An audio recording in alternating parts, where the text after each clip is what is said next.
So this is just an announcement video, and I want to tell you that I am switching from PyCharm to Jupyter Notebooks, simply because Jupyter Notebooks offer me more and better ways of presenting the code to you.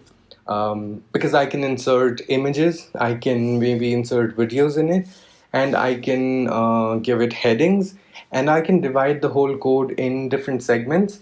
So yeah, so it's more like a presentation which can run code in it, rather than the PyCharm screen, which is just designed to code.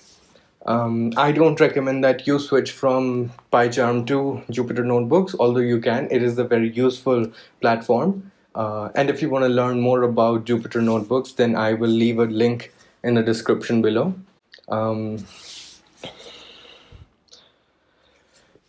I know this is not the most convenient of things to do, but especially in the middle of the course.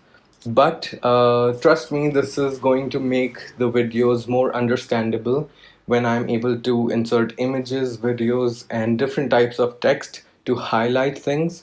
So yeah, thank you so much.